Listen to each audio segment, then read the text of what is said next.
You're listening to the Not Your Grandmother's Book Club podcast, where we read them so you don't have to. Like the show? Become a patron at patreon.com/NYGBC.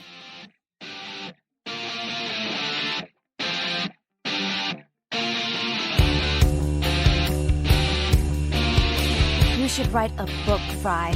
People need to know about the can eat more. I'm getting this book on UFOs. Did you know they're real? But there's a huge government conspiracy to cover it up. Oh, that's just a paranoid fantasy. I want to be a book. You can pick me up, flip through my pages, make sure nobody drew wieners in me.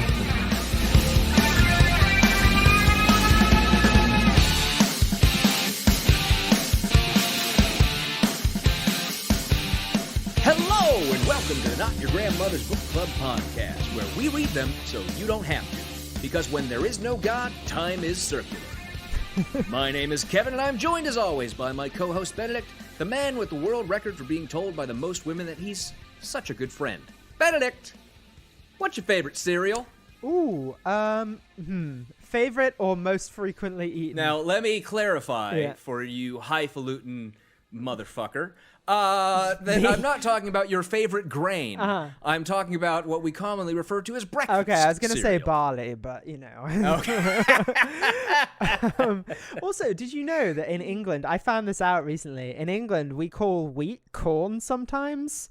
What? Yeah, and I think it's just like a naming convention thing that when we came over here, we didn't know that they were different things. So they were just like, that's corn. And then they were like, and then that the name stuck. So if you go back to like all the medieval records, they talk about corn in the UK. And it's like that, we didn't have corn. That's native to the Americas.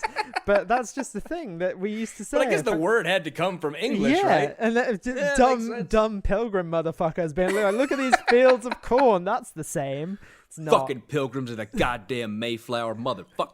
Okay. Benedict! Yep. What is your favorite cereal? You're avoiding the question That's as true. though It's there's a something wrong master political with telling answer. people I what made your you favorite laugh. cereal Yeah. is. Yes. So, a counter question.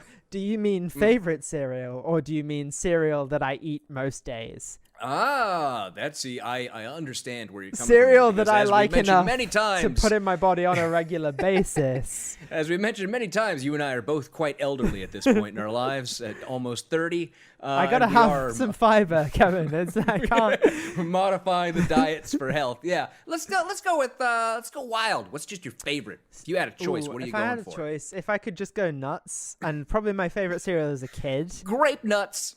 Grape nuts are pretty good. I like some grape nuts. Yeah. As a kid, it was probably like Nesquik, like cereal, like It's not a like big net. I don't remember a Nesquik So cereal. I don't. Maybe that's it just might a UK have just been thing. a UK thing, but they had like essentially they were just big Cocoa Pops, is what they were. Okay. But like they were like little like almost like rice balls, and they weren't like quite soggy in the milk. Like it. You know, maybe I do remember something like that now. Yeah. I think maybe I do recall. Yeah. It's good. My go-to now is sorry, I've turned away from the mic as I turn to look at it on my fridge. Chastise you. Special K chocolate and strawberry. Oh man, that's see. I'm not so much for the chocolate, but I am a Special K fan. Yeah. I'm a Special K red berries guy. It's good. It's good. All about that Special K. See, red what they berries. did was they lied to me, and they said that the chocolate and strawberry was a limited edition, and I was like, oh man, I got to try that before it goes away, and now I'm fucking addicted. So For me, the cereal with like because the Special K chocolate, it's like tiny little chocolate bars they actually throw in there. yeah. But for me, that's a dry snacking cereal. Gotcha. Like I'll just take fistfuls of that Yeah, when I'm it's sitting like, around it's like working on dark stuff and eat chocolate it. too as well, so it feels better. Yeah, than- so it's gross. Fuck Yeah. you and your dark chocolate. I love dark chocolate. It's my favorite. I've told my vegan girlfriend many times, damn you and your dark chocolate. No, I haven't never talked about that. But anyways, I do have to say, like if I was to go beyond myself, not be an adult, I am absolutely an Apple Jacks fan. Okay. Love me some Apple I don't think Jacks. I've ever had the pleasure. Let me tell you, when you finally become an American citizen, we're gonna do all those things. We gotta check off your list. We gotta go to Denny's. I can just go get We're gonna Apple get you a Jacks. bowl of Apple Jacks. There's an Apple Jacks at the CVS. I frequently ignore it. I can just do that. Hey, it's a ritual. We're gonna perform the Americanizing ritual. Okay, gotcha. But anyways, Benedict, What's your hot take for today? Hot take for the day is that the hot takes portion of the show is stupid, and we would be much I better think served you're stupid. discussing food stuff instead. We do both. Uh-huh. We do I both. think we And could I know the spend- reason you wrote that is because you never prepare That's for the true. hot takes Well, no, before the I show was starts. okay. So my other hot take was going to be that British insults are better than American insults because you called me a Yeah, wanker 'cause- when I said that I hadn't prepared anything, and I was like, that's such a good insult that people don't really use here. Yeah, plus you're allowed to use words over there that we can't use over here. That- Allowed is maybe a stretch, but you know. Yeah, commonly used, I should say. Yeah, that's true. See the boys. But anyways, I got one. Go I ahead. got one, and this is one that's particularly relevant because I have to make a disclaimer. I never thought I would have to on this show because just the other day, a couple weeks ago, I should start with. We recorded Chapter 3 with Aaron Rabbi, a.k.a. Aaron Rabinowitz, as his full name. Do from you? Embrace I the don't know. Void. I don't know how he feels. He about does- his he full does name. use his full okay, name, Okay, yeah. cool. Just checking. He used to not, and now he uses the full Okay. name.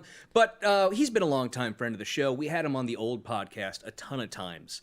But I became aware when I was recording or editing that episode of the show just the other day that it may come across as strange to listeners who are not familiar with Aaron when he does some particular humor, which he enjoys, making fun of Ben Shapiro for perhaps related to his Judaism. And I think the disclaimer I have to give for anyone who's unaware is that Aaron is Jewish. When you hear the episode, because like just me listening to it and hearing him, I was like, oh God, we're going to get in trouble because we're going to have a first-time listener listen to this show go, what the fuck? Bunch of fucking anti-Semites we got here. Aaron is not a Nazi. Just No, on the- no, Aaron is very much anti-Nazi, Yeah. believe me that. But that's, that was a weird thing that happened in my week, and that's where my hot take comes from. the hot take being what? Sometimes you have to say. Sometimes you gotta say that your friend is Jewish. I mean, I get that normally you're not supposed to tell people that, but sometimes you gotta let people know. All right, there you go. So, All right. Benedict, let's move on. What's on your bookshelf this week? This week I have. Well, I was. Ironically, R.I.P. to RBG. Obviously, I was. Oh Christ, let's- I was gonna do that in housekeeping, Yeah. but yeah. Well, I was rereading the bit in the FDR biography about court packing and the logistics of it. So that's good. I would read H.W. Brands' biography It's called of planning. Yeah. It's called planning at this point. Yeah, I would read H.W. Brands' biography of FDR called Traitor to His Class. About page 450, he talks about the court packing and what went well and what went badly. Actually, FDR gets a bad rap for the court packing, but it kind of worked in the sense that the guy who needed... Obviously, he got a lot of public outcry for it, but the guy who he needed to change his vote changed his vote. Yeah, I mean, and there's evidence that he changed basically before that. There's a whole thing with all these cases that were going through at the time with minimum wage laws and things. It's unclear, but I get what you're getting at. Yeah. It's good. Is that your suggestion? No, actually, I FDR have another biography? suggestion. That is my actual suggestion. But that bit of that book is good. And then also Frederick Douglass's biography by David Blight is really good as well. I just started that recently. Obviously, everyone knows who Frederick Douglass is. Maybe I recommended this before. It's ringing a bell. But read it. It's good. Frederick who? Frederick who? Oh, he's getting more and more attention these days. He's Yeah, getting, more and more attention these days. Yeah. Everyone's talking about him. Great guy. Great guy. Met him the other day. Really great. Incredible. What about you? Do you have a bookshelf for us? Yes, in fact, I do. So this is one that I picked up actually because it was assigned for a class to read a couple of chapters from it. And I was just so enthralled. It's just so well written and incredible that I went and bought it and started reading the rest. I haven't finished it yet. I want to know where it goes. But this is a book called The Challenge by Jonathan Maller. Okay. And this is about Hamdi v. Rumsfeld, the 2004 case. That was the joke. I know where it goes because the case was decided. Involving Neil Katyal, who was the Solicitor General of the United States. It's a case from before he was Solicitor General in the Obama administration.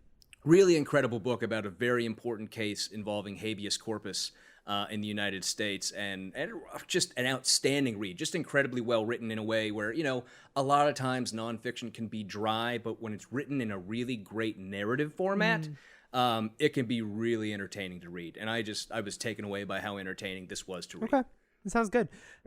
Did you see court cases? You reminded me, triggered something in my brain. Random firing synapses in my brain. Court case. Oh, we should talk about this. How about this? Huh? What about this? Yeah, You heard about it's this? literal whataboutism happening in my brain, in real time. The Mueller deputy that wrote his book is floating around on Twitter today. It sounds like they just biffed it, as it were. That's what it sounds like. Yep. I mean, and why does that happen with white collar crime so much? It seems like prosecutors always duck white collar crime. I think even more so than white collar crime, it was the incredible political implications of this case. Yeah. And I think, right, the point that came out, what you're talking about, this person who was in the Mueller investigation is saying that we had enough to say that he had obstructed justice, obstructed the investigation, but we sort of just mealy mouth put it out there without saying that out loud. And he's arguing that they should have. I think he's right. I think they should have said, yes, he obstructed justice. Yeah. I understand the pressures involved, though, in making that decision. Yeah, but you have to know that when someone like Bill Barr is the head of the DOJ, not saying that and being explicit about it is they're going to say the opposite explicitly. And then there's Mueller, right, when Mueller was in front of Congress talking about it and not saying it, even though apparently, according to this guy, basically they all knew it, right? I think that's less defensible. Anyways, on to housekeeping, and the only thing in housekeeping this week, because we don't really have any stuff about our show, but fucking RBG, man, we're fucked. We're totally fucked. Potentially, yeah. The Republicans are going to ram through a new court nominee. I can guarantee you that much. Unless, because right now we have 2 senators who have said that they will not support. That's it, though. There aren't going to be any more. Yeah, there need to be 2 more, right? And Romney's one potential, but has no spine. And there's nobody else that anyone can think of who's even likely to say no. I forget the procedure on votes like this for confirmation. Does the VP still break the tie? Yes. Yeah. Okay. That would be the case. So yeah, we're fucked. I mean, I want to just put a basic statement out there that, right, bad shit is likely to happen because of this. And everyone's talking court packing.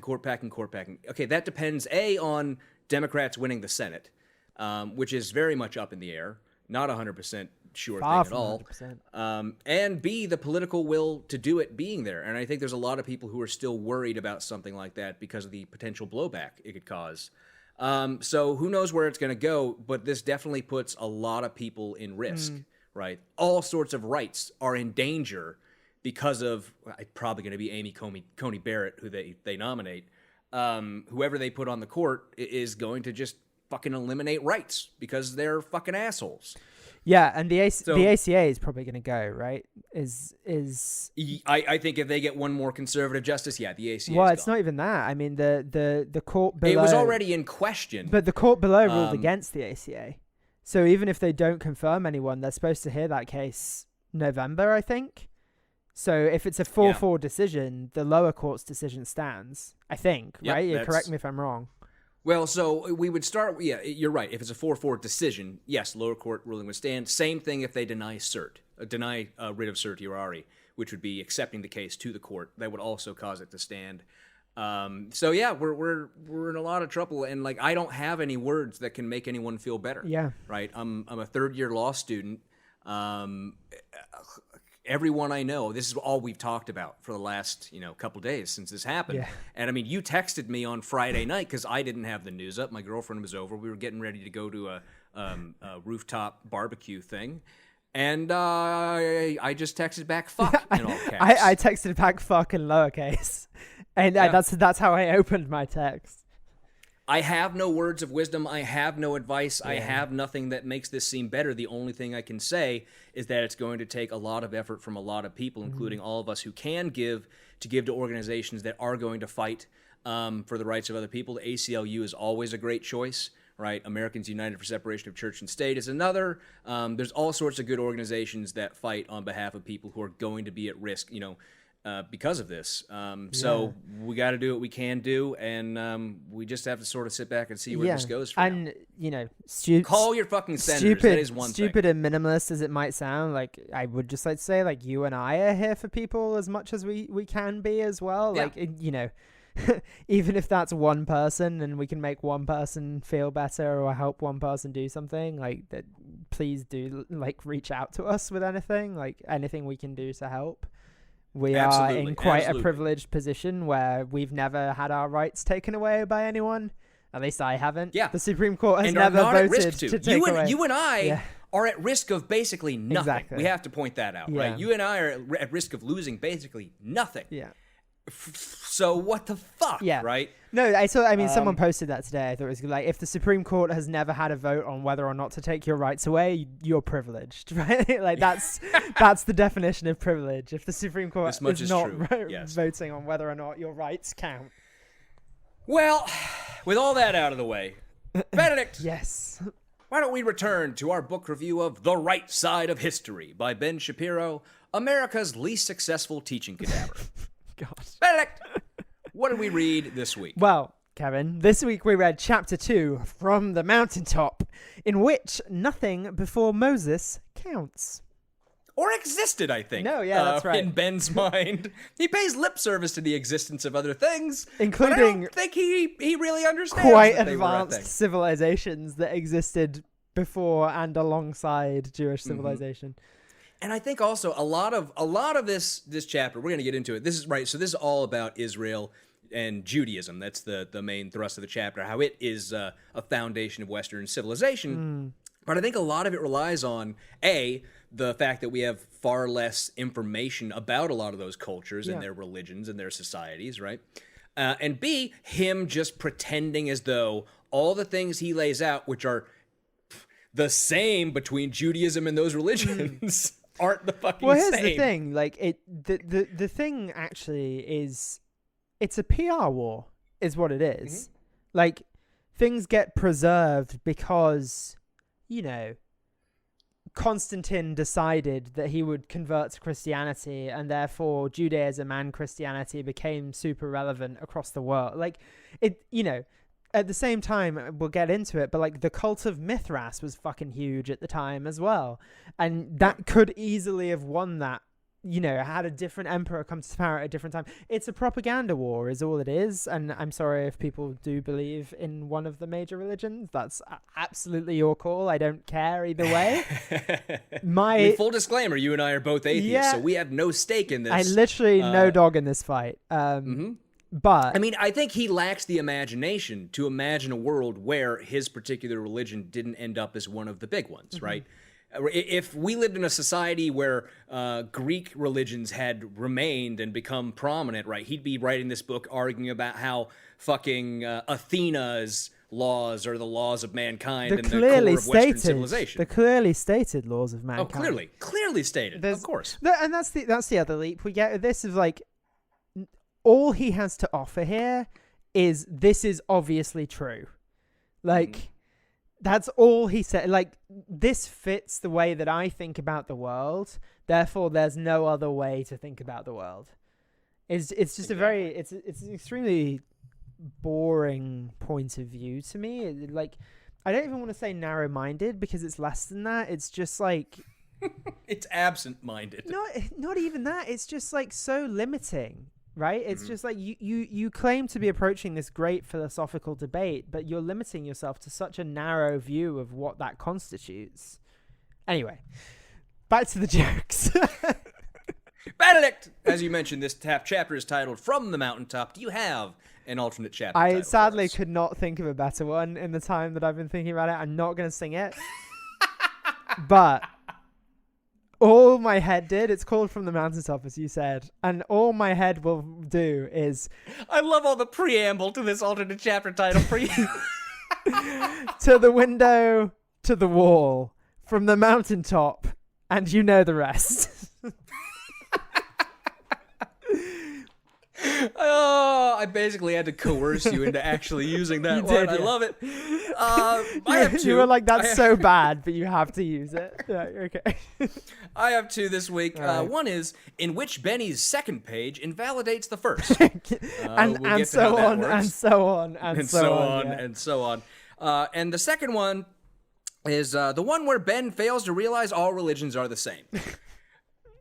That's basically what he's doing in this chapter. Not quite, but Abrahamic religions are largely the same, at the risk of... Well, no, I think what I'm getting at with that is throughout this chapter, he tries to point out differences between Judaism and the polytheistic religions that were around in the same region at the time, and he throws in some from other regions as well, right? He brings in Hinduism, I think, a little bit at one point. But what he's ignoring or missing there is that the similarities between those religions far outweigh the minor differences, if any, that he's either conflating or imagining or pointing out that may possibly exist. Sure, let's do it then. So he starts off this chapter with, quote, "Imagine a world in which you are a plaything of nature or the gods. You have a fate, but you have no true agency over it. You may seek to appease the gods through sacrifices, but they're as volatile and uncaring as other human beings. Those gods have invested kings and potentates with power. You are a commoner trying to scratch your life from the dirt." So he's describing reality, even just replace gods with, reality there. And Societal forces. We live in an uncaring universe, yes. So here's the thing with this.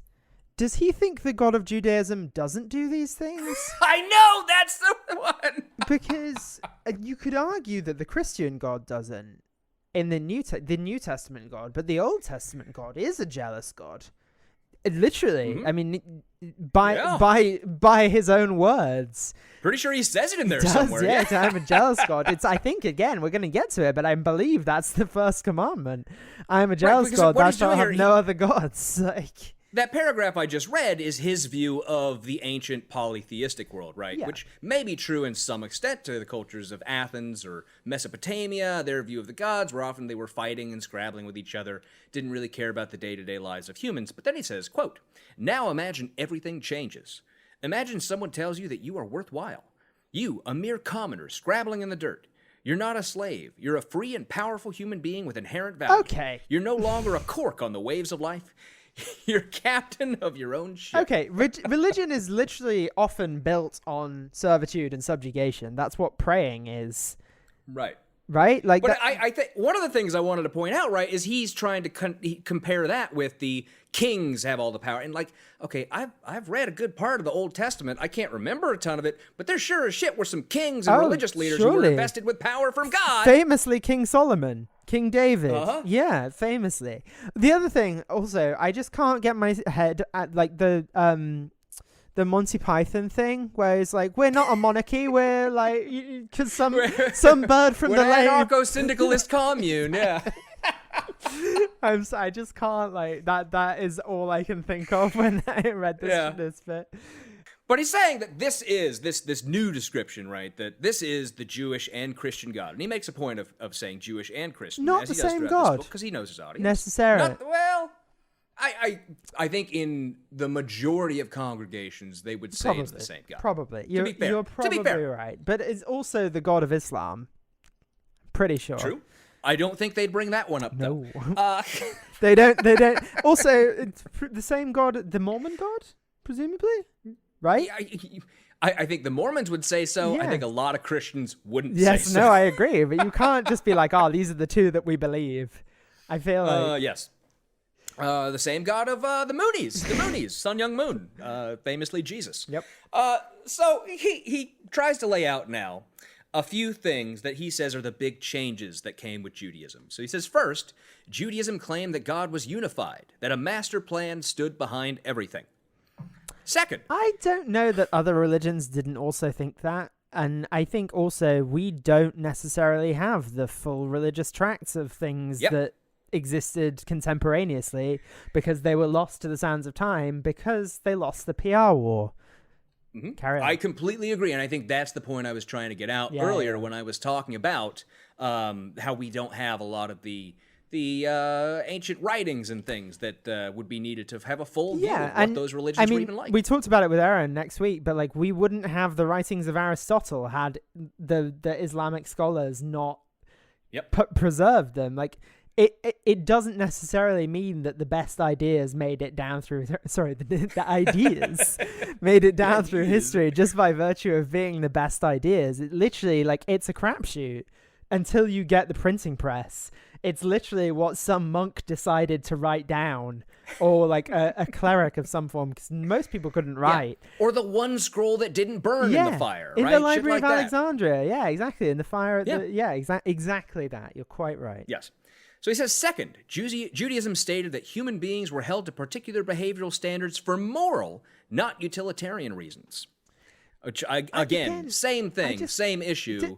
Does he think people just went around murdering each other with no consequences before this? Like, and again, one of the things that I would say about all of this, right, is that religion co-opts philosophy and morals. It doesn't originate them, right? Yeah. It's not like anyone needed to be told, punching bad, because we understand what pain is. Yeah. We can understand through empathy and other ways. And you that also punching decide bad, that you understand that we live in a fucking society, even at this point, right? Like, that there are consequences to your actions.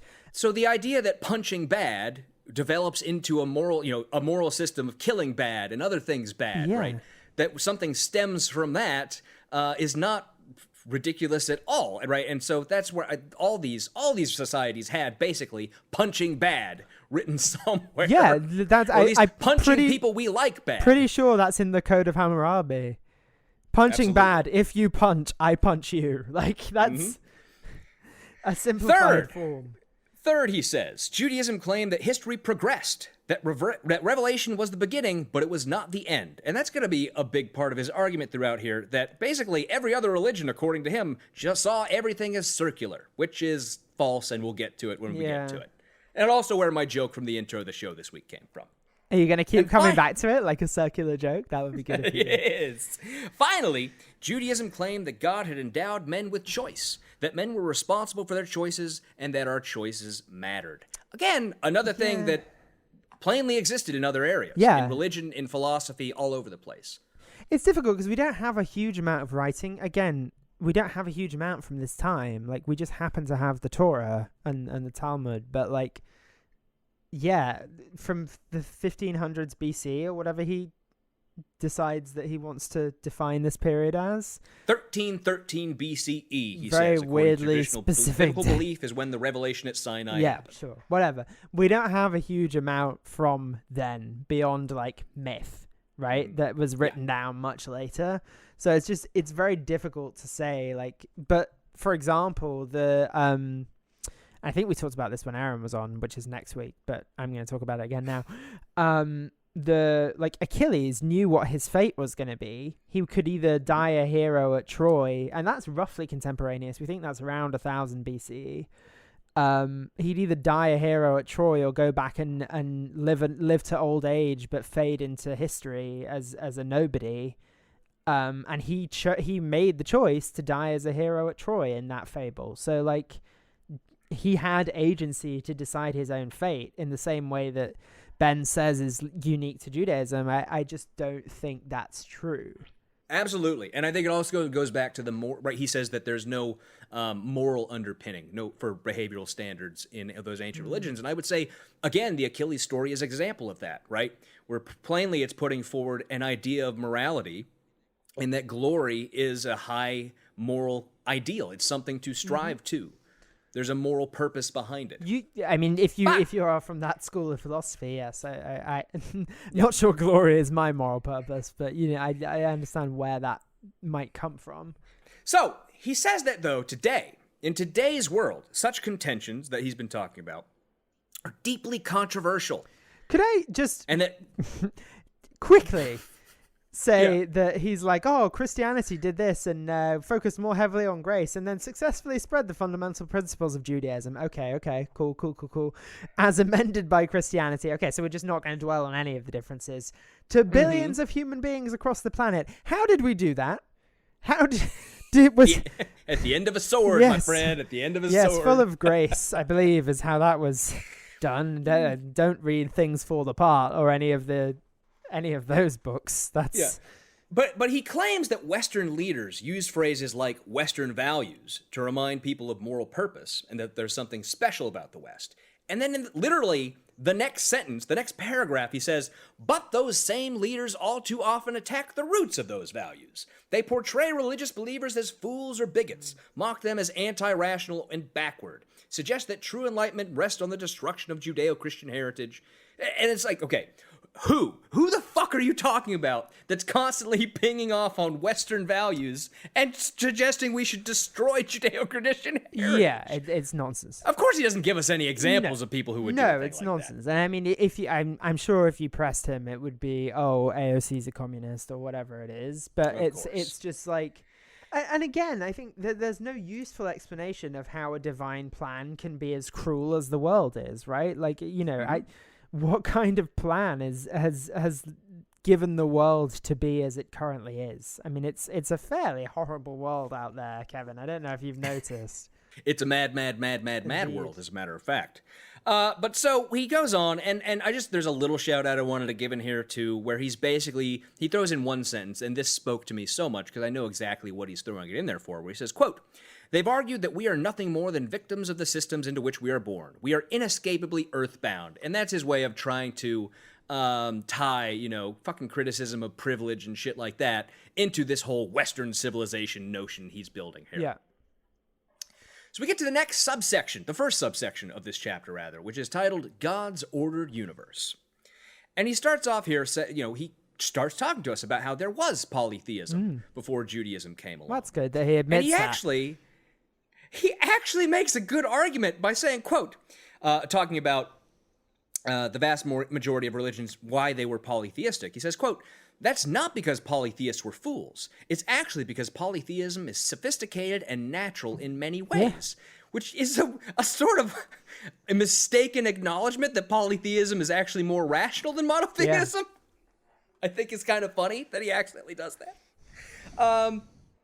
But he continues on and talks about the willingness to absorb strange gods, the way that it could explain bad things happening by different gods disagreeing or fighting or curses or that sort of thing, all those sorts of things. And then he gets to Judaism coming along, and he says, difficulties only surfaced when one group assertively denied the very existence of other gods. This was the case with the Jews, who in consequence became the least tolerant of all ancient peoples, which I wrote in the margin, so much for the tolerant Jews. Surely. I mean, but that's the thing, isn't it? Like that's all of Hanukkah. Like that was a minor religious dust-up between the Seleucid Empire and some Jewish populations within that empire, where they rejected the secular humanism of the Greeks and were like, no, we're going to do our thing, which, like, whatever, cool. But it was through a lack of tolerance, and polytheism tended to accept other gods. And interestingly, I mean, you get the spread to the Americas of it's actually why Christianity was so successful in spreading its message, because it generally wasn't, at least to start with, it was accepted as an addition to the pantheon a lot of the time. And then obviously the other stuff came after that, where, native gods were rooted out and destroyed, and the civilizations that worshipped them were destroyed in a similar way a lot of the time. But like, you look at how the Aztecs and some of the Central American people just accepted Christianity as part of the pantheon in some of the initial encounters with Christian missionaries. It does fit naturally into polytheism, and then obviously other things happen. I do always find it fascinating in a lot of regions of the world, right, where Christianity was spread by, various early on missions and things like that, or even, at the edge of a sword, where they sort of combined Christianity with the religions that were there before and end up with, the sort of strange, I guess not strange array of practices that exist in a lot of places. I always find that interesting. Well, it's completely cultural as well, because I think in Polynesia somewhere that there is, you have like the Lamb of God and all that stuff, and like sheep tending a flock, because obviously it's a very Western centric thing, or of places where sheep are, but they changed the metaphors to be about swine herds and pig herds. To fit the local culture, which obviously do they have makes the pig sense. of God? I don't think they have the. Do they have the pig of God? Kevin, Oh, I would. It would be the piglet of God, if anything. I love that. But it adapts. But that's the thing. Like, it has to adapt sometimes, and it shouldn't be criticized for that. But saying it's this one singular truth is just short-sighted at best. Right, and I think one of the challenges he faces in this book is that he has to be vague enough about a lot of this that his readers will... Because his readers, obviously, for the most part, have radically different views than himself, even if they're from just different sects of Judaism, or if they're, various forms of Christians who are reading this book. They all have radically different ideas and views than Ben himself. Yeah. So I think he has to be pretty vague about a lot of that stuff, and he doesn't give us a lot of detail throughout this chapter about a lot of these things, just speaks in generalities and a lot of platitudes. But he continues on, and he's going to continue with that argument that somehow flipping this around without ever actually addressing it, that monotheism is actually a more logical way to look at the universe. So he says that a prime mover, a singular god, instead of a myriad gods, would require that logic govern the universe, a predictable set of rules discernible by the human mind. He then says, immediately after that, there are no such obvious rules. Yeah. I guess just invalidating his own religion. Yeah. Then. Again, continually doing that. Yeah. I didn't notice that, but yeah, you're right. And again, right, this is just a giant leap, and of course it's based on his religion that that this is the case, that there would have to be a logic that governs the universe, and it would have to be coming from a god, whatever the case might be. I can, just off the top of my head, imagine a religion that has the same thing with multiple gods. Yeah. Look, I just did it. I just imagined that religion. In fact, you don't need any of this stuff. It's just an argument that comes from nowhere. Yeah, that's true. And then the next thing that I noticed was he goes in and says, finally, polytheism is rooted in a hard-headed belief in that which we can see, which is kind of a meaningless thing to say. And then he gives a meaningless quote to support it from Chief Rabbi Jonathan Sacks. It says, the pagan perceives the divine in nature through the medium of the eye. And so... Nice. Yeah, like what? So, like...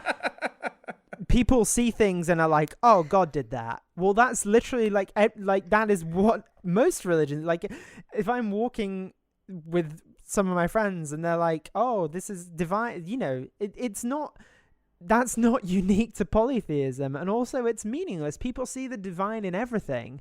It's not up to you to say that's divine, that's not. You can't see the divine in a mountain because that's not what you should, that's nonsense. People can see if... He also...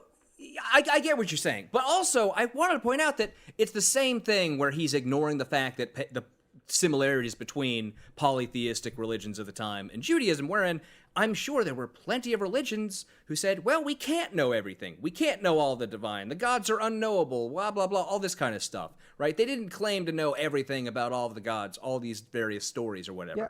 So it's ignoring, again, relying on the fact that we don't know everything about all those ancient religions to make this argument about nothing, really. Yeah, and again, like the myth of Icarus tried to get too close to the gods, got too close to the sun, and fucking died. Like, again, this is... You can find Greek myths for most of this stuff. So he does a little bit more boilerplate talking about ancient religions, how the Mesopotamians had plenty of gods and built ziggurats, and the Egyptians had different creation myths based in different major cities. And he says that Judaism denied all these central tenets of polytheism, of which he hasn't really laid out. But he goes on to say that, quote, furthermore, Judaism claimed that God had rules, and that he abided by those rules. And I just have to say again, polytheism doesn't claim randomness, but multitudinal directors of the order, right? Yeah. Different gods with different motivations who may obey different rules. I would just point out here, because you just skipped over it, and we talked about it before we started recording, I think, that he talks about the first commandment, right, of the 10 commandments, and he says, I am the Lord your God who brought you out of Egypt, out of the land of slavery. You shall have no other gods before me. And I think it's worth focusing on the language of that, because we read that, and that is read in a modern context and I'm far from a biblical scholar. I am just interested in language. Far, or a Talmudic scholar, or whatever you want to call it. But the choice to say before me there implies the existence of other gods. to me at least, right? The logical thing to take from that is not God was the first and the last, the creator, which is that's his takeaway. But you shall have no other gods before me is like, I'm the main God to me. So like, is there some, and I, maybe barking up the wrong tree. There's, I get what you're getting at. There is a good amount of scholarship that the origins of Judaism are in polytheism. Or that at there least was, accepted it to some degree at some point in the history of it, right? Like, right, exactly. All right, and so and I know that people will probably say, if anyone gets angry about this, that is a translation of the Hebrew, and it may not be complete. I don't know all that. But he's chosen to quote that, and it doesn't lead to the conclusion that he says it leads to. Yes, but I do know that there is a good amount of scholarship on the polytheistic origins of Judaism. Okay. Right, so it would make sense to me that is an indication of that. And I have read in the past that is an indication of that. I just don't want to claim to be an expert and as though I know everything about it. I'm interested in language. But we can, just using basic logic, deduce that, a monotheistic religion that when every religion we know before that is polytheistic must have originated out of those polytheistic religions and developed over time. Or, at least, had evolved from them in some way, yeah. He continues on in the next pages, talking about Abraham arguing with God over right and wrong, the idea of morality, God's morality, where it comes from, all that stuff. He says, quote, "In a chaotic world with no master moral virtues, the story of Abraham would make no sense." Which I would have to say, again, you can compare that to any number of polytheistic stories where someone discusses morality with the gods or gets orders about morality with the gods. Yeah. It's not like fucking Achilles arguing with the fates, right? Yeah. All this sort of shit. All the various machinations of the gods in the Iliad and the Odyssey. Yeah, definitely that. And you've got, again, like you essentially have the biblical flood story in Greek mythology as well. Of various okay, and here's something that threw me off, and I just want to bring this up now because you mentioned the flood. I don't know if you picked this up in reading this book, but I was not under the impression that Benny is a biblical literalist and that he believes the flood story actually happened.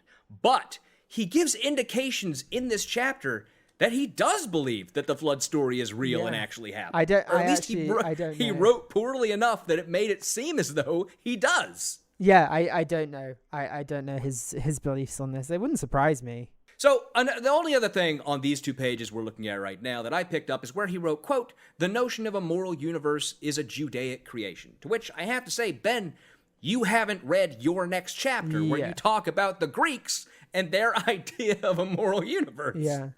Another question I have on this couple of pages. So he says near the bottom of page 25 now, "Finally, Judaism rebuked the notion of a corporeal God in ringing fashion." Doesn't he manifest a few times? I mean, like the burning bush, stuff like that. Is it always angels? Doesn't he wrestle someone? Somebody threw a foreskin. Somebody threw a foreskin and tricked God. Doesn't he wrestle someone? Or is that an angel? I think maybe. I don't know. I do know somebody threw a foreskin and tripped God. So there you go. Possibly. Again, it goes back to that origins of Judaism and how obviously the philosophy of the religion has changed over time. And not being an expert in any of that, I have no idea how that particular area of their philosophy has changed over the centuries. It may have been an angel, but it may have also been God. I don't know. Okay, no, it says Jacob wrestles with the Lord. I don't know. TBD. TBD. Let us know. TBD, if bro. You know, tell us. Love to have an audience. You know all the Talmudic scholars who listen to this show. Yeah. So we get to the next subsection, which is entitled God's Expectations for Man. And again, he starts off by saying that before the Bible, man was merely cosmic chattel, a speck being brooded about by the forces of the divine.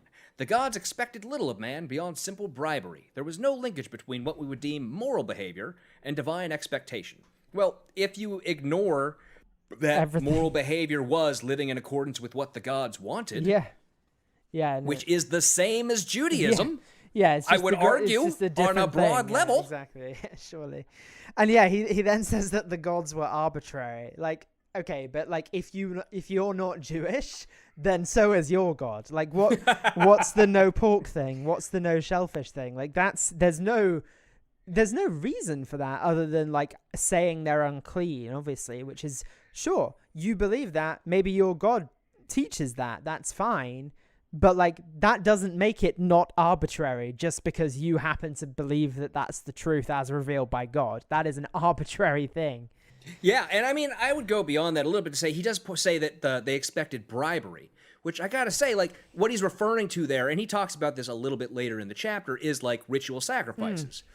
Which, do you even Deuteronomy, bro? Yeah. Like, fucking ritual sacrifices Also, in there too, isn't man. that the whole thing with Abraham and his fucking kid? Like, Yes! yes, Yes, it is! Again, this is just him not realizing that these religions are the same. Also, just him forgetting that he just wrote about Abraham, like, just now. Like, Abraham was fresh in my brain when I read this, and I was like, that doesn't, okay, cool, all right. But he says that basically, because there's a singular God, there's a singular standard for behavior. That's how his argument is going to As continue. opposed to a poly standard for behavior? Like, it's bizarre. I mean, a poly standard for behavior sounds much better. Much better. I don't know, something about monogamy. Some joke about monogamy. Throw it That's in there. nothing. But he says, quote, "Polytheism argued that the gods were holy, and thus human beings ought to serve them. Judaism argued that we ought to be holy in imitation of God." And that's actually where I wrote, "Do you even Deuteronomy, bro?" In my thing. Because, right, there is a lot of serving God. In Christianity, I'm 100% sure that serve God is fucking hammered into your head, because I grew up with Saint that. Paul, right? That's essentially... Right. And I'm sure it exists in Judaism as well, right? All the rituals, all that sort of stuff. But that be holy in imitation of God, again, goes back to, I think you can compare that to ancient polytheistic religions, that there were gods who were to be moral examples, right, for the people. And again, he's going to talk about this later too, where kings were gods, religious leaders were divine or holy. Same thing that happens in Judaism. But he talks about it in the context of polytheism, and people were expected to live in accordance and with those people as examples. Yeah. I don't think there's really a difference. He's trying to make a difference where there is none. Yeah, a distinction without a difference. You know, you look at the history of Judeo-Christian societies. I mean, there's not really a difference between a god king pharaoh and a Catholic monarch that claims they're ordained by God as like God's or the fucking Pope, honestly, or King David, exactly. or fucking anybody. Yeah, so I mean, it's essentially you've created a polytheistic system by fitting monotheism onto a monarchical society, because all you've done is say, instead of saying the king is God, you say he's ordained by God, which amounts on earth to the same thing. Same consequences at the very least, right? Exactly, and that he can do whatever he wants and it's, say it's God's will. Like, and I would just say, right, the distinction that I think needs to be made is that, well, not a distinction. The distinction I think he almost tries to make in this chapter is between kings and religious leaders, which I don't think is a worthwhile difference. I don't think there's anything there for much of the because history either way, you're saying this person is ordained by God. It's just a matter of which person do we have to listen to. But he wants to pretend as though there's a difference there.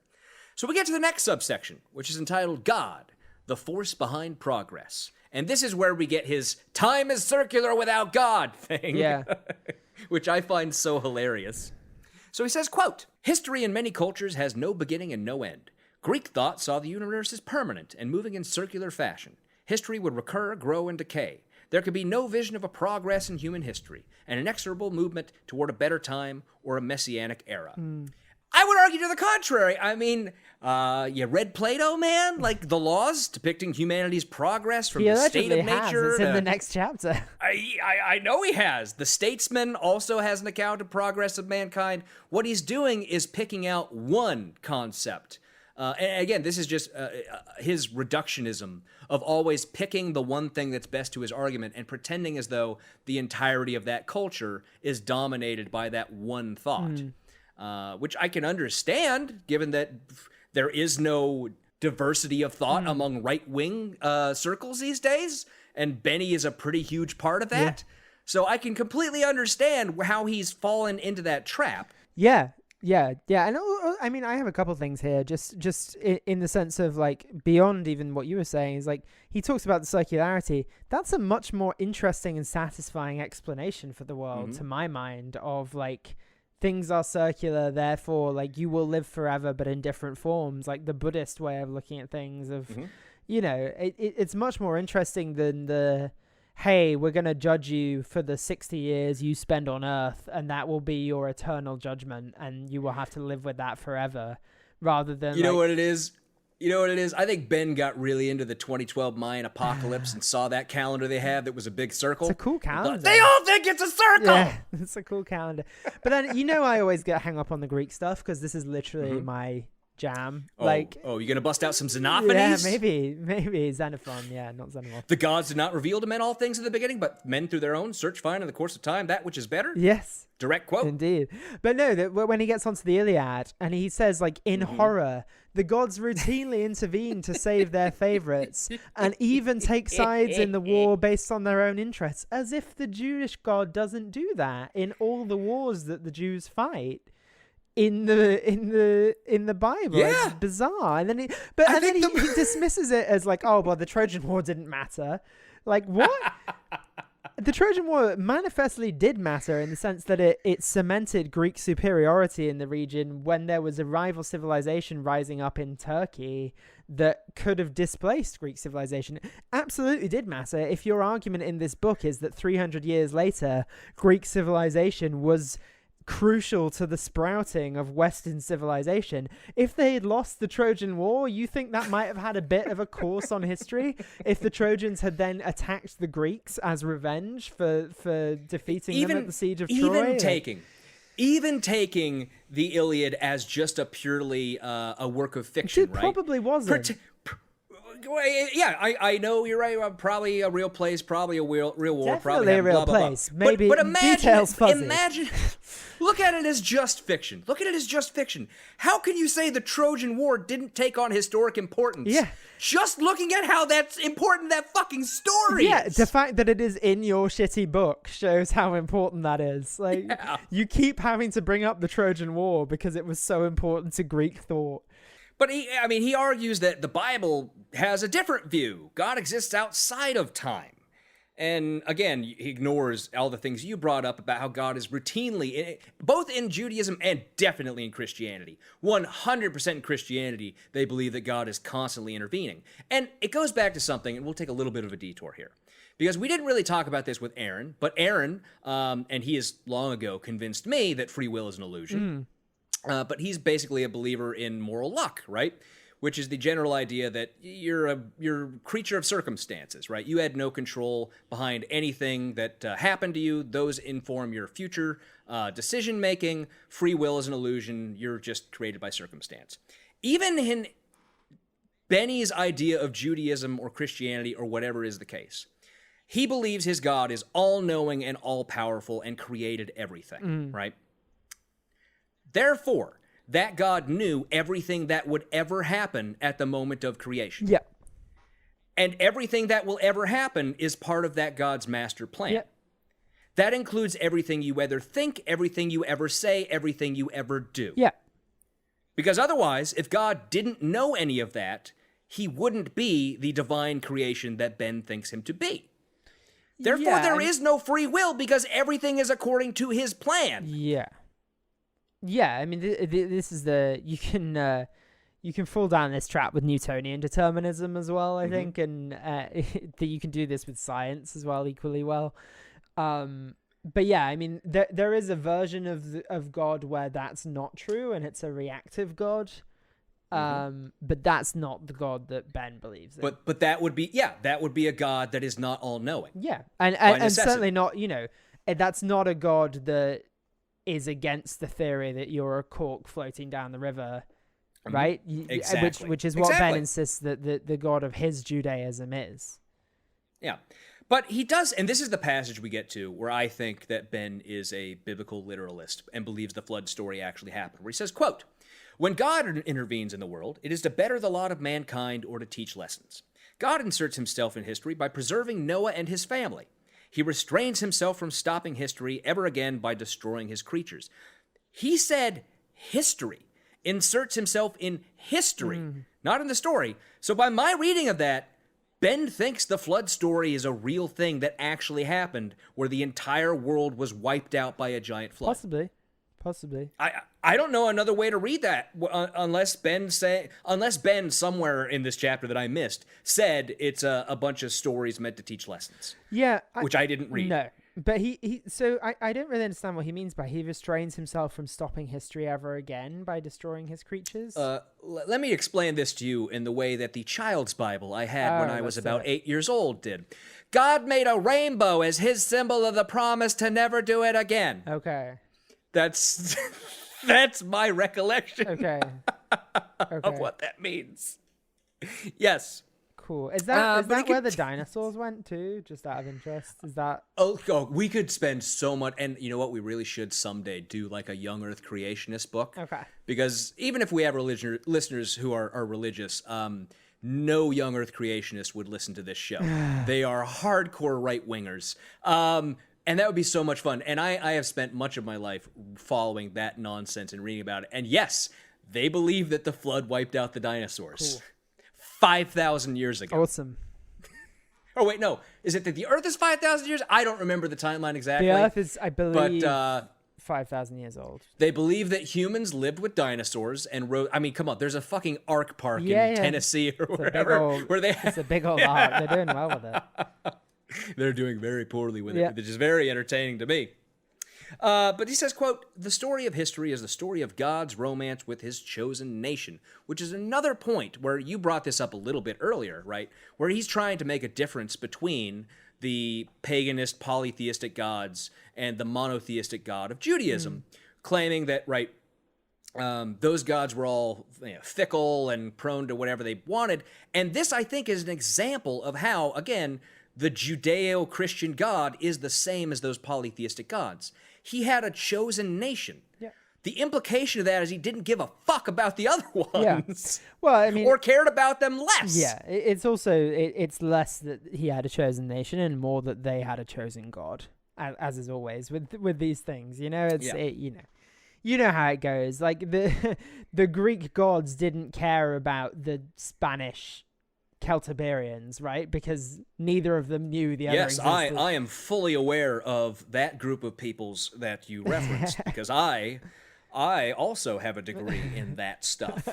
No, but you know what I mean. Like there's just no connection between the all-powerful Greek gods as they're seen and the Spanish Celtiberians. Like, oh, this set of gods that lives in this bit of the world just happens to only care about these people. It's just like it's the same thing, you know.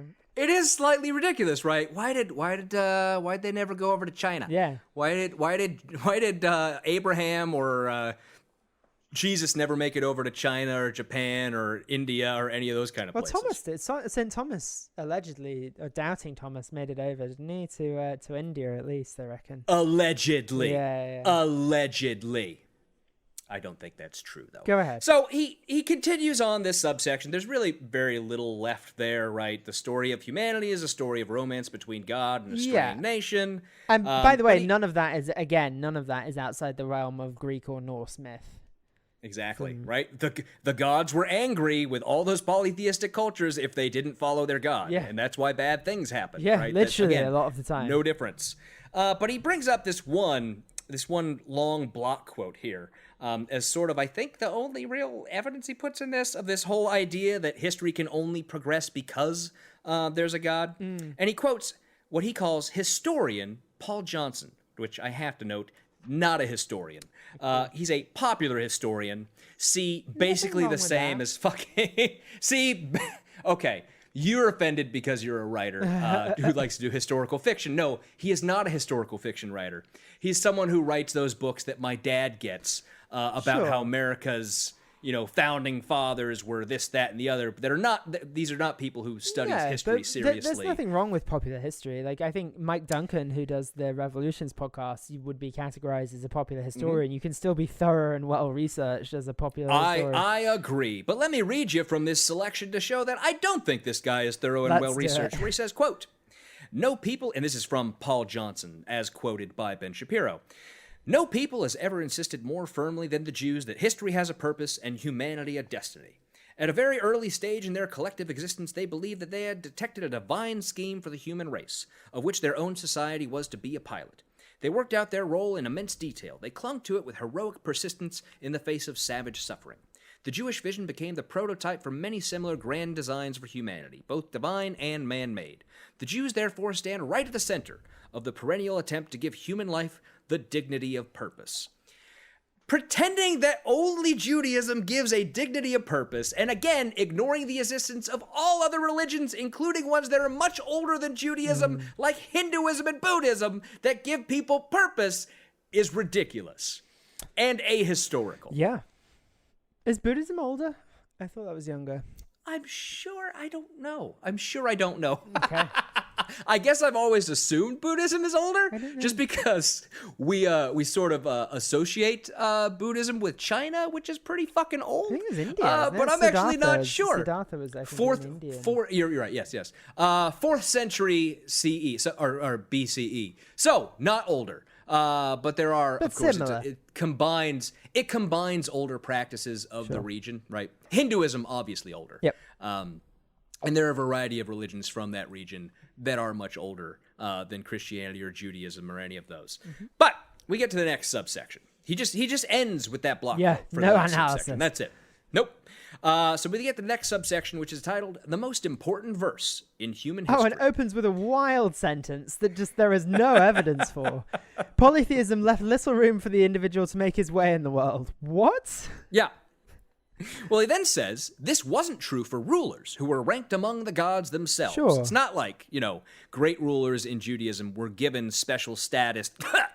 David. But his basic argument here is that all the commoners had no freedom of action.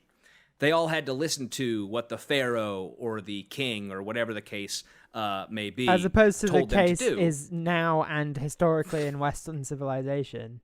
Exactly. Never had to listen to the king. Never had to listen to the Nope. oligarchs. Never had to listen. It's not just basic power brokering in society. Nope, not at all. Not at all. It's actually something different. He says, quote, next, quote, epic heroes of the ancient myths are identified with the gods. Commoners never even appear in these narratives. Yeah, because we've lost the narratives about the commoners because they weren't as important. This is true. Also, would you like to point out to me where the commoners are in the Bible? Yeah. I mean, I don't recall very many. And he would, right, thinking of back to, again, we keep going back to the Iliad and the Odyssey because I think those are the two that you and I are most familiar with. But, right, there's plenty of commoners who are like side characters in those stories, right? Yeah. They're not often named characters or they're not often, dwelled upon for long, but there might be someone who comes in and has a line who is obviously like a fucking commoner. Yeah. Well, the other thing is, where do you draw the line? They don't deny that commoners existed. Where do you draw the line too? Because you look at old societies, like you have eunuchs, you have that often were climbers within a society. You have, the priest class, like which often people went into from a non-regal background. Like it doesn't mean you're born a commoner. I'd argue it's less, actually, even less like your station in life is determined by your stars, whatever it might be. I don't buy it as a story. Well, but even following his argument, right, that Judaism went on through Christianity spread the core tenets of Judaism, and this obviously is one of the core tenets he's saying was spread by Christianity. I have to bring up what I know I've brought up already, which is the fucking great chain of being. Yeah. Right, which was the idea throughout much of the medieval ages that your status in society is fixed. Yep. And that the king is appointed above you by God. Yeah. Right? You can't say this stuff without... You can't write this stuff he's writing without laughing if you take just a bare minimum amount of time to think about it. Yeah, and I do wonder whose side he would have been on in the English Civil War, which was literally an argument about the divine rights of God. And how far you could push those. Divine right of kings. Yeah. Where the fuck do you think we get that phrase? That's what I meant. Sorry, divine right of kings, not divine right of God. Right. Yeah, and similarly with the French Revolution, I know he wasn't on the side of the Jacobins or even the Girondins in the French Revolution. I'm pretty sure he's firmly Team Louis. I'm pretty sure he only knows about the Jacobins from Jacobin magazine. Uh-huh. And he does not have a high opinion. No. So he says next, including, moving on, talking again about the ruling caste, how apparently in his view of how history worked, they were always given the power of free will. But now, with Judaism, every one of us has the value, the free will, and he calls it the value of choice, which is a dumb way to phrase that. Yeah. It's just a bad phrasing. I also we're going to get to this, I'm sure, but like this just doesn't, he has spent this entire chapter shitting on essentially Greek modes of thinking. And then he's going to go into the next chapter and be like, but the Greeks were great. And actually really in their thinking really. And also, like, who does he think Plato was? Plato wasn't a king. Like, but Plato had no means to advance himself in society. Socrates had no means to advance himself in society. Socrates was murdered by the state. To be fair, though, right, both of those people, like, I don't know what we know about their personal history, right? I'm assuming they were born to good families with money. In that they could read, yeah.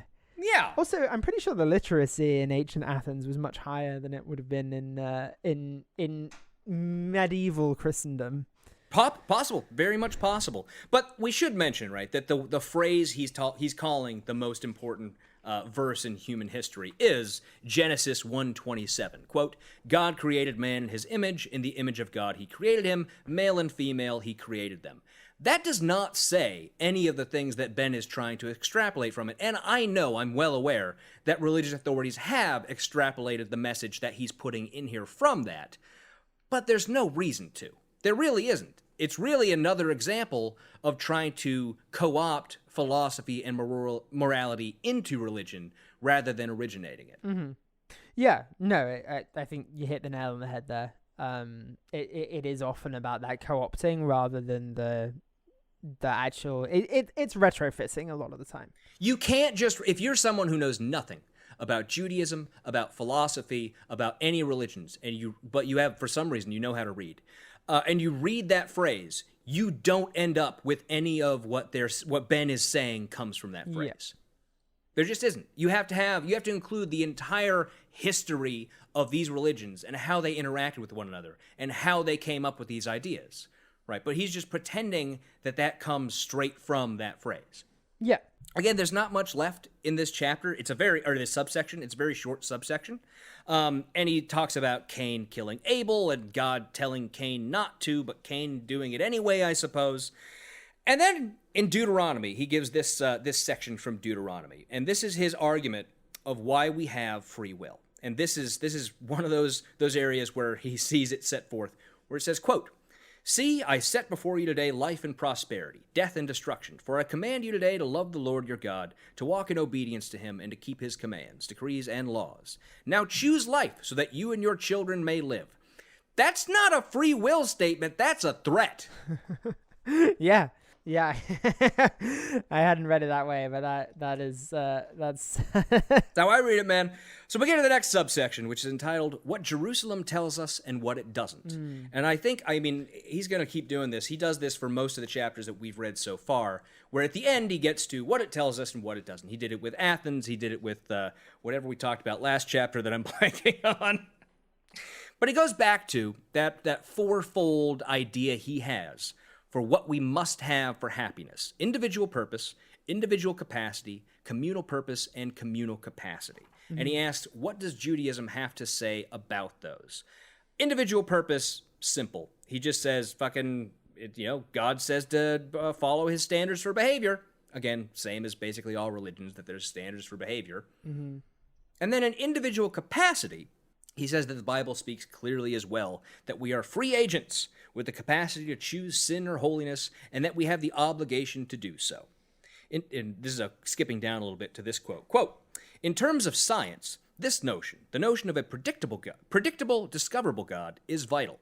The assumption of regularity in the universe's rules is vital for the development of Western civilization, and for the development of science in particular. The entirety of science is based on the notion of looking for universal rules that govern the world around us. That's utter chum. That's literally shark food. It means nothing. In the next chapter, he's going to say that the Greeks invented science. So, like, Right.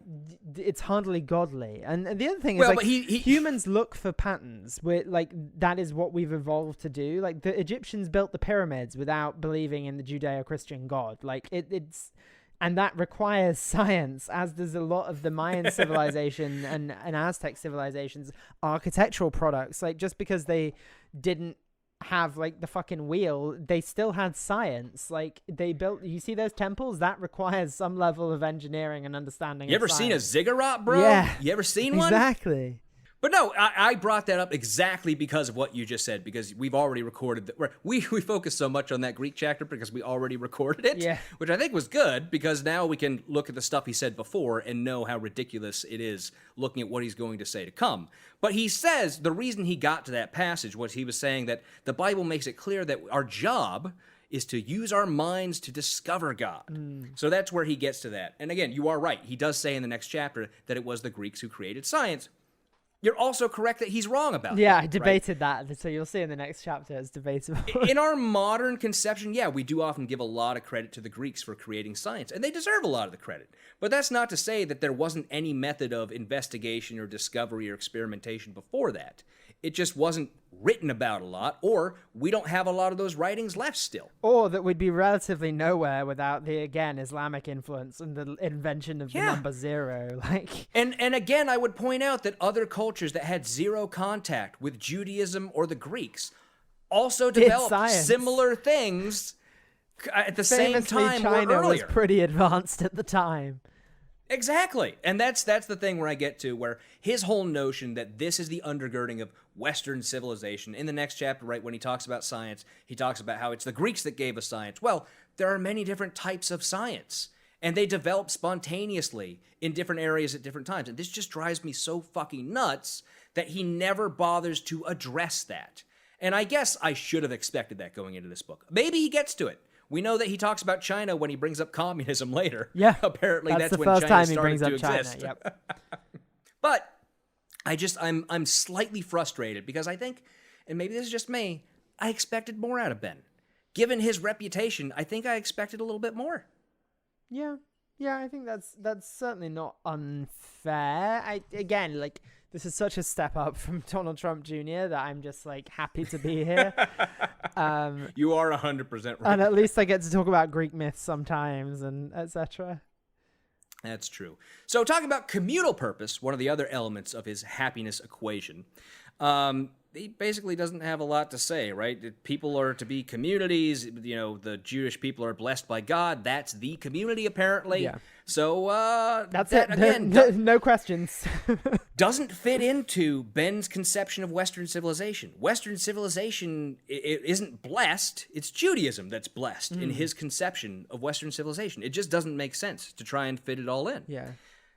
And also, I just want to throwing back to the whole circular time notion, because he brings it up here again for basically no reason. Does he know that other cultures had their own dating systems? Because he brings up a quote from Martin Luther King when he, again, keep King out of your goddamn mouth, talking about the moral arc of history comment, right? Quote. And he points out that the context of that was he did bring up Jesus and said, quote, evil may so shape events that Caesar will occupy a palace and Christ a cross, but that same Christ will rise up and split history into AD and BC. I don't know if Ben knows that, like, the Greeks had their own dating systems or, like, other cultures I'm sure he had does. their own dating It was systems. just Rosh Hashanah. Like, he definitely knows that. Also, the other thing is, like, again, I don't know if he just thinks his audiences doesn't know this, but I feel like he must know that they know that Martin Luther King Jr. was pretty famously a reverend. Like, oh, guess who believed in Jesus? Martin Luther King. Gotcha, libs. Like, yeah, he's the Reverend Dr. Martin Luther King Jr. Wow. Also a fucking socialist, bro. Yeah, you want to bring that exactly. part up? You know who else was a socialist? Jesus. But he says next, quote, if history has a direction, it does so only if we have faith in a God who stands at the end of it, urging us forward. To which I have to say, I have no faith in any God standing at the end of it, and my conception of history is still directional. Yeah. I don't know how that works. There's a moral arc know that how we're that on, works. and then no God guiding us. So. But then he gets into a little bit here, trying to throw in this whole, right, because he's always got to do this, big government, small government bullshit he can never resist, where he says, quote, Judaism is ambivalent at best about the notion of state power. And then one of the examples he threw in there was, the prophet Gideon explicitly declines to rule over the Jews, stating, I will not rule over you, nor shall my son rule over you. The Lord shall rule over you. Again, that ignores all of the long line of Jewish rulers throughout history who were appointed by God. Yeah. Yep, famously. There are some really famous ones. Drive me nuts, man. Possibly the most famous in David and Solomon are two of the most famous people in the in the story. Absolutely.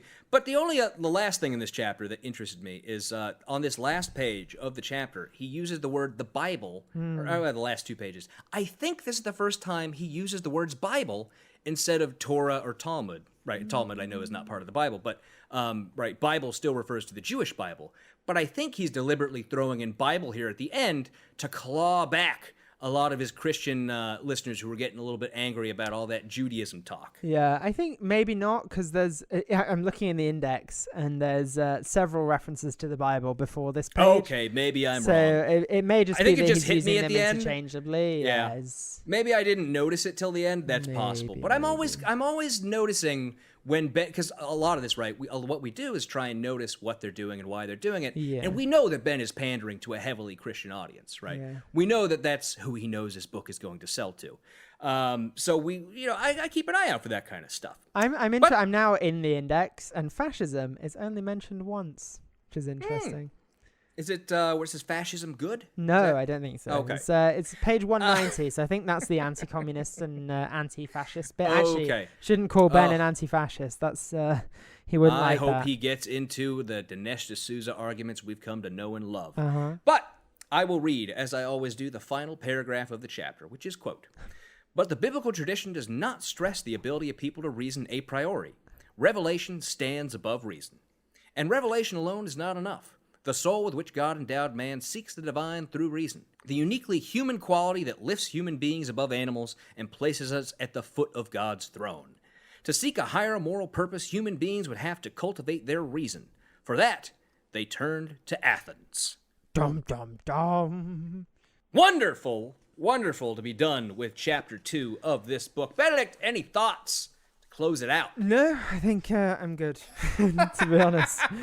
That's enough for me.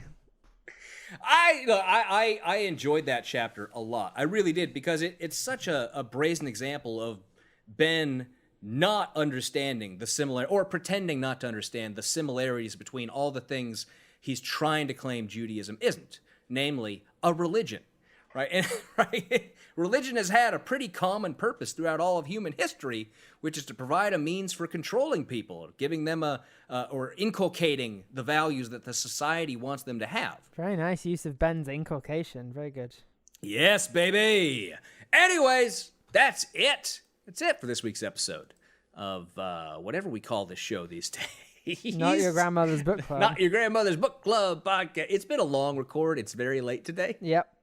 And I'm sure we were both very tired. And I still have to stay up for several hours to edit this episode. But thank you all for listening. We hope you enjoyed the show. Remember, if you just can't get enough of us, you can go over to patreon.com/NYGBC and become a patron for as little as $2 an episode for patron-only episodes, shout-outs on the show, drawings to win our copies of the books we read, and more. As always, we have to give a shout-out to our wonderful and amazing patrons: Glaurung the Deceiver, Danielle, Big Easy Blasphemy, Becky Scott Fairley, Stephen and Cindy Dimmick, AJ Brantley, Taru Takanen, Skeptical Seventh, and Andrew Jenko. Thank you all, as always, for being our patrons. That's it for this week's show. Till next time, we are Sex Bob-omb, and we are here to make you think about death and get sad and stuff. Goodbye. Bye.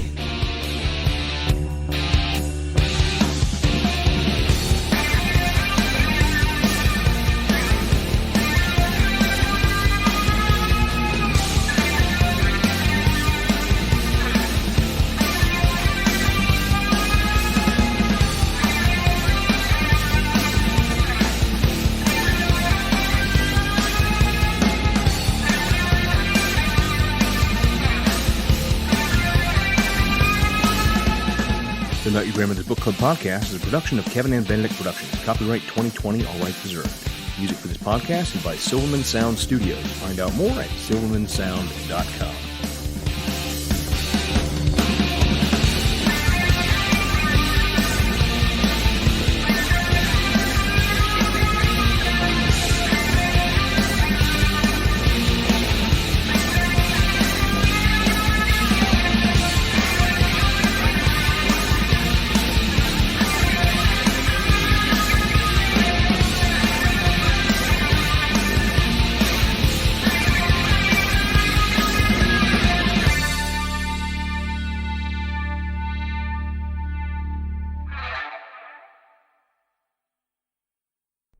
Smooth.